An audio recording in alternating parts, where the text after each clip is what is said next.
एक शहर में सास और बहू रहा करती थी। बहू थोड़ी फैंसी थी, तभी सास बोलती है, ए बहू, ये बता काम कौन करेगा? तू तो महारानी बन के सज धज के स्कर्ट पिस्कर्ट पहन कर खड़ी है, घर का काम कौन करेगा? तेरा बाप करेगा क्या?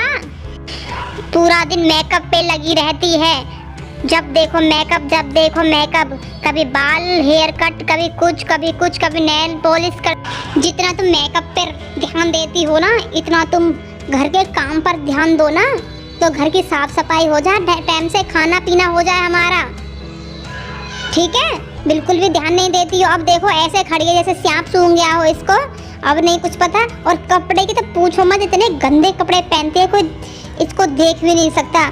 छोटी छोटी स्कर्ट ये बच्चियों के से कपड़े पहनती है, बिल्कुल शर्म नहीं आती है, बिल्कुल भी बदतमीज लड़की। मेरे बेटे के भी भाग फूट गए हैं जो इस लड़की को लेके आया है घर में। जब देखो पार्लर, जब देखो पार्लर में पैसे फूकती रहती है। अगर इतनी बहू बोलती है, माँ जी मेरी भी बात सुन लीजिए, मैं कोई घर का काम नहीं करूँगी, यहाँ पे मैं किसी का काम करने नहीं आई हूँ। आपके बेटे से पहले मैंने शर्त की थी कि मैं घर का कोई भी काम नहीं करूँगी, तब उन्होंने मंजूर किया था, तब मैं आई हूँ, वरना मैं यहाँ पर बिल्कुल भी नहीं आती। ठीक है माँ जी, मैं कोई घर का काम नहीं करूँगी, आज सुन लीजिए, मुझसे बार बार मत बोलिएगा, वरना मैं यहाँ से चली जाऊँगी अपने मायके, ठीक है? और आपको ज़्यादा ही कुछ काम आपसे नहीं होता है तो मेड रख लीजिए, मेड लगा लीजिए। पैसा कौन देगा मेड के लिए? पैसा कौन देगा? आप दोगी और कौन देगा? आप ही तो खाओगी, तू नहीं खाएगी क्या? मैं भी खाऊंगी। इतना कह के बहू अंदर चली जाती है अपने रूम में, सास पीछे पीछे उसके फिर चली जाती है। उसको बहुत, माँ जी उनके पीछे पीछे चली जाती हैं और बहू को बहुत ज़्यादा गुस्सा आने लगता है। माँ जी अब मेरा पीछा छोड़ो तुम, मैं कोई काम करने वाली नहीं हूँ यहाँ पे, ठीक है? सुन लीजिए, करना है तो करो, बिल्कुल मत करो, ठीक है? Bye bye. तभी सास गुस्से में बड़बड़ाती हुई आई, सुनते हो, मैं बिल्कुल बर्दाश्त नहीं करूँगी, अब बहुत बर्दाश्त कर लिया है मैंने। कोई बहू एक काम को हाथ नहीं लगा रही है, एक फली का दो नहीं कर रही है बिल्कुल भी। पता नहीं कैसी बहू आई है नालायक हमारे घर में, तो अपने मेकअप में लगी रहती है महारानी पूरे दिन, कोई काम नहीं करती बिल्कुल भी, और अपने फोन में और मेकअप में। बताओ मैं क्या करूं? मेरे बस की कोई काम करना नहीं है। अरे भगवान थोड़ा धीरे बोलो, कोई बात नहीं, कर लेगी।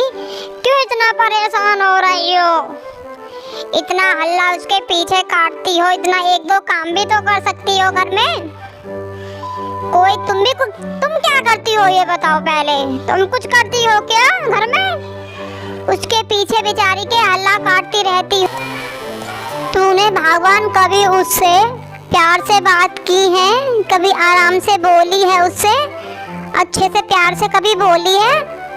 कभी हाँ, तुमको तो कभी मेरा ही लगता है, क्योंकि मैं ही तो हूँ, मैं ही परेशान करती हूँ उसको, वो तो कुछ नहीं करती है, वो तो महारानी सारा घर का काम कर देती है, मैं ही हूँ जो बैठी रहती हूँ। आप क्यों उसके लिए बोलोगे? आप तो मेरे लिए ही बोलोगे। हाँ कोई नहीं, बोलो तुम भी जितना आपको बोलना है, पर हाँ मैं भी बता दे रही हूँ, मैं भी घर का एक काम में हाथ नहीं लगाने वाली, अगर वो महारानी इस तरह रही तो।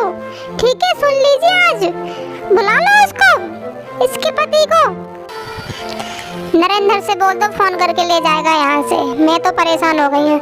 अरे भगवान थोड़ा प्यार से भी बात कर लिया कर कभी कभी बहू से, देख तू प्यार से बोलेगी तो वो भी प्यार। पता है वो अपने घर से दूसरे घर आती हैं सब कुछ छोड़ के, और यहाँ पे तुम उनसे लड़ो भिड़ो, पूरे दिन काम करवाओ और फिर उनसे खरी कोटी सुनाओ। ऐसे नहीं होता है बहुओं के साथ, बहुओं से भी अपनी बेटी की तरह प्यार करना चाहिए। अगर वो एक काम कर देती है तो उसकी बहुत ज़्यादा शाबाशी करनी चाहिए, उससे प्यार से कहना चाहिए कि बेटा तैने कितना अच्छा काम किया है, तो बहू एक काम और फालतू करेगी। हाँ तुमको तो बेटा बेटी बोलूँगी मैं उसको, वो काम चोर कहेगी, मुझे एक आँख नहीं भाती है वो, मेरे तो बिल्कुल पसंद की नहीं है वो, आप ही लेके आए थे उसको। बता रही मैं बिल्कुल नहीं कुछ भी करने वाली, उसको घर से निकाल दो, या वो रहेगी या फिर मैं रहूँगी, मैंने बोल दिया है साफ, ठीक है? मैं बिल्कुल भी नहीं रहने वाली उसके साथ, कोई काम की ना काज की, दुश्मन अनाज की। बिल्कुल भी कुछ नहीं सिखाया उसके माँ बाप ने उसको। मैं बहुत परेशान हो गई हूँ।